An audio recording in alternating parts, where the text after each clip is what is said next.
difference.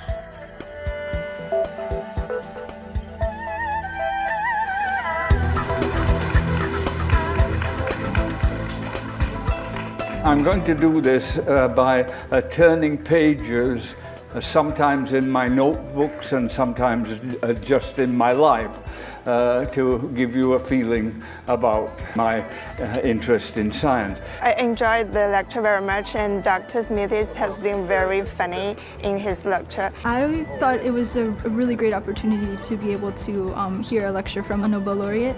And I think we are very lucky. Yeah, we can learn a lot. If there has been recombination here, blue will be next to red, and I should be able to find a blue-red piece of DNA.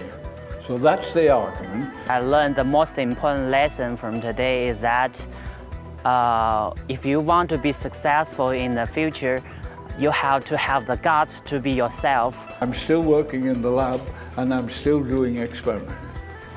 Crazy. Why is a guy aged more than 80, 87, what's he doing working on Saturday, doing experiments? Because he's doing what he likes to do. That Saturday last week was one of the Saturdays that I treasure. The biggest advice of his talk is that we should play with our work, not working with our work. I don't think I'm working. I think I'm playing. Well, I think part of his advice around, get good sleep actually, and use that as an opportunity to bring inspiring ideas at night. You just need to get a good sleep and throw all of the junk ideas and choose the right one to hold on to. And I actually did not know he made so many inventions which I actually used during my earlier careers when I was still working in the lab. And I think he also exemplify the spirit of human ingenuity. And then I remembered helping my mother with the laundry. In those days, if you wanted to have a nice collar for your shirt, you would make a starch. And when you tied it up at the end of the day, the starch, I noticed, had set into a jelly.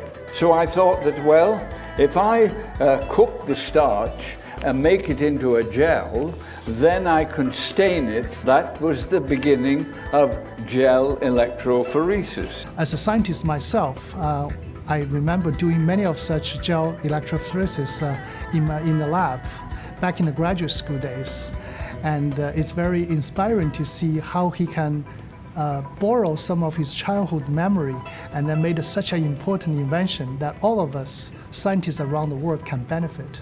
He invented tools along the way to solve the problem and do not let the difficulty of lacking the tools to stop him. This is a home-built apparatus, a baby bathtub and an old test tube rack and some bits and pieces of electronics.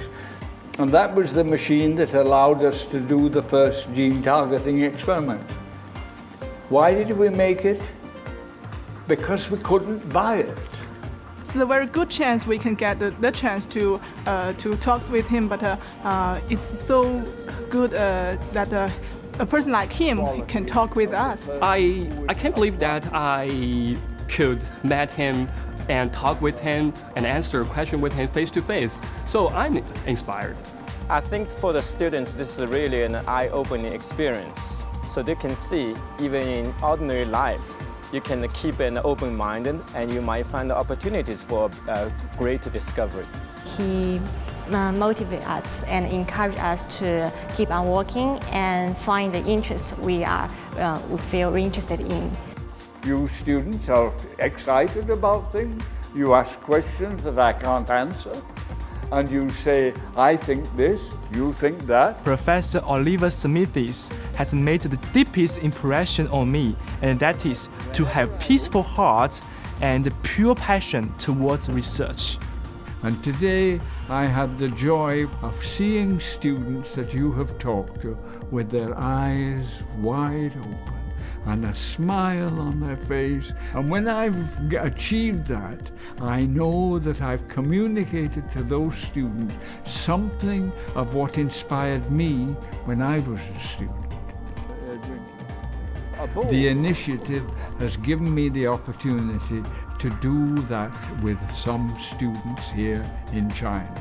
Personally, I would think here's the message.